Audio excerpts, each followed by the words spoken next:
목사님 안녕하세요. 네, 목사님 안녕하세요. 오늘 저희가 함께 나눌 말씀은 에스라서입니다.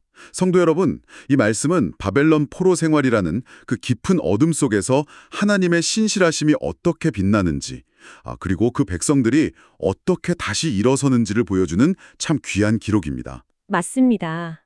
에스라서는 그저 단순히 과거의 역사가 아니죠. 오늘을 살아가는 우리 성도 여러분에게도 깊은 울림을 주는 말씀입니다.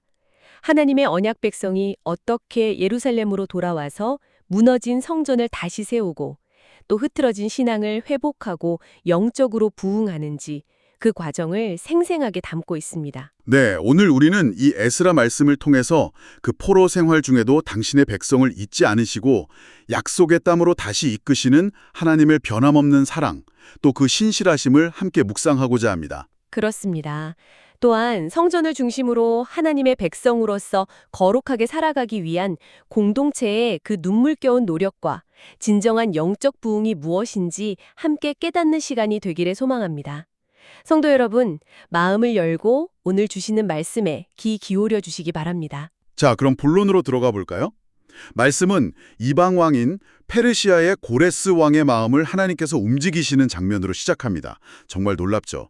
하나님께서는 고레스 왕을 통해 유대 백성들이 고향으로 돌아가서 성전을 건축하도록 허락하는 정말 놀라운 칙령을 내리게 하십니다. 성도 여러분, 이건 세상의 모든 역사를 주관하시는 하나님의 섭리를 보여주는 대목이에요. 그렇죠. 이 칙령에 따라서 수룹바벨 그리고 대제사장 예수아를 중심으로 한 백성들이 예루살렘으로 첫 번째 귀환을 시작합니다. BC 538년경이죠. 근데 그들이 예루살렘에 도착해서 가장 먼저 한 일이 무엇이었을까요? 뭘까요? 바로 무너진 제단을 다시 쌓고 하나님께 예배를 드리는 것이었습니다. 네, 이는 모든 회복의 시작은 하나님과의 관계 회복, 그러니까 예배의 회복에 있다는 것을 우리에게 가르쳐 줍니다. 맞아요.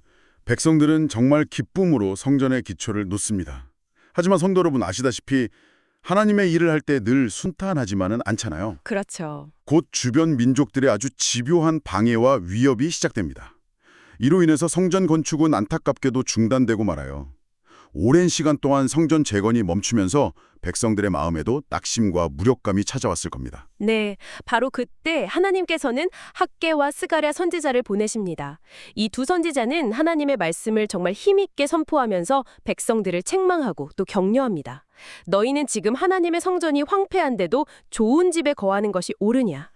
정말 준엄한 물음이죠? 네, 이 준엄한 물음과 격려에 백성들은 다시 용기를 얻어서 성전 건축을 재개하게 됩니다. 마침내 바사왕 다리오 제6년 3월 3일에 성전이 완공됩니다.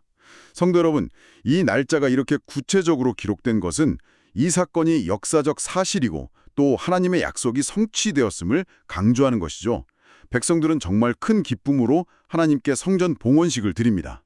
방해와 어려움 속에서도 결국 하나님의 뜻은 이루어진다는 것을 믿으시기 바랍니다. 자, 이제 1부 이야기는 이렇게 성전 재건으로 마무리가 되고요. 2부로 넘어가면 성전이 재건된 후 약 60년, 아니 80년 정도의 시간이 흐릅니다. 꽤 긴 시간이죠. 네, 꽤 긴 시간이 흘렀네요. 성전이라는 외형, 하드웨어는 갖추어졌지만 백성들의 영적인 상태는 여전히 불안정했습니다. 이때 하나님께서는 또 한 사람을 준비하시는데요. 바로 율법에 능통한 학사, 에스라입니다. 예스라. 새롭게 하려는 그런 거룩한 열망을 품고 2차 귀환을 이끌게 됩니다. 이때가 BC 458년경으로 보고요. 그런데 예루살렘에 도착한 에스라는 정말 충격적인 현실을 마주하게 되죠. 네, 맞습니다. 정말 충격적이었을 겁니다. 하나님의 백성들이 심지어 지도자들까지도 가나안 땅의 이방 민족들과 거리낌 없이 통혼하며 그들의 우상 숭배 죄악에 깊이 빠져 있었던 겁니다. 아이고. 거룩해야 할 언약 백성이 세상과 구별되지 못하고 죄에 물들어 있는 그 모습을 본 에스라는 옷을 찢고 머리털을 뜯으며 하나님 앞에 엎드려서 눈물로 통해 기도합니다. 성도 여러분, 에스라의 기도는 단순한 슬픔의 표현이 아니었어요. 그것은 백성들의 죄를 정말 자신의 죄처럼 여기면서 가슴을 치는 진정한 중보기도였고 하나님의 거룩하심 앞에서 죄의 심각성을 깊이 깨달은 자의 통곡이었습니다. 죄를 미워하고 애통하는 마음, 이것이 바로 영적 부흥의 시작인 거죠. 맞습니다. 에스라의 그 진심 어린 회개와 기도에 백성들의 마음도 움직입니다. 백성들은 에스라 주위로 모여들어서 함께 눈물을 흘리면서 자신들의 죄를 자복하기 시작해요. 그리고 우리가 하나님께 범죄하여 이 땅 이방 여자를 아내로 삼았으나 이제 우리 하나님 앞에서 언약을 세워 이 아내들과 그들의 소생을 다 내보내기로 하고 율법을 따라 행할 것이라고 결단합니다. 정말 고통스럽고 어려운 결단이었을 것 같아요. 인간적으로는요. 그렇죠. 하지만 그들은 죄로부터 돌이켜서 공동체를 정결하게 하고 하나님의 말씀을 따르기로 굳게 언약합니다. 성도 여러분, 진정한 회개는 단순히 감정적인 후회가 아니라 죄로부터 돌이켜서 하나님의 말씀대로 살기로 결단하고 행동하는 것입니다. 이 결단을 통해 이스라엘 공동체는 다시 한번 영적인 정결함을 회복하게 됩니다. 자, 성도 여러분. 에스라서의 말씀이 오늘 우리에게 무엇을 말하고 있을까요?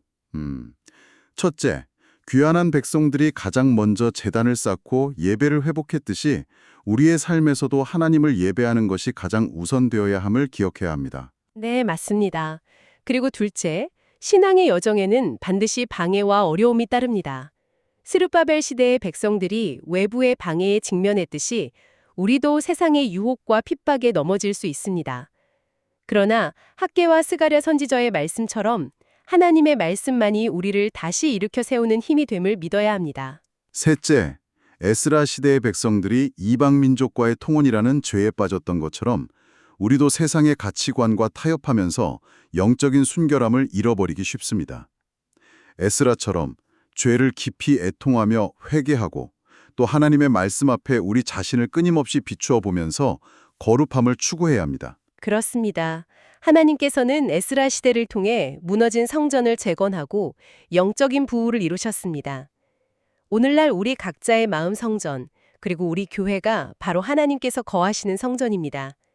이 성전이 혹시 세상의 것들로 더럽혀지거나 황폐해지지는 않았는지 돌아보아야 합니다. 성도 여러분, 오늘 에스라 말씀을 통해 우리는 포로된 백성을 다시 부르시고 회복시키시는 하나님의 놀라운 신실하심을 보았습니다. 또한 무너진 성전을 재건하고 죄로부터 돌이켜 공동체를 정결케 하며 하나님의 말씀 중심으로 살아가고자 했던 우리 믿음의 선조들의 그 열망을 확인했습니다. 네, 성도 여러분, 오늘 말씀을 통해 깊이 생각해 볼 점이 있습니다. 귀환한 이스라엘 백성들이 무너진 성전을 재건하고 죄악을 끊어내며 공동체를 정결하게 했듯이 오늘 우리는 개인적으로나 공동체적으로 어떻게 우리의 영적 성전을 건강하게 세워가고 있습니까? 세상과의 타협 속에서 혹시 놓치고 있는 거룩함은 없습니까? 하나님의 거룩하심을 향한 부르심에 구체적으로 어떻게 응답하며 살아가야 할지 각자의 삶의 자리에서 깊이 묵상하는 시간이 되시기를 바랍니다. 다음 시간에 뵙겠습니다.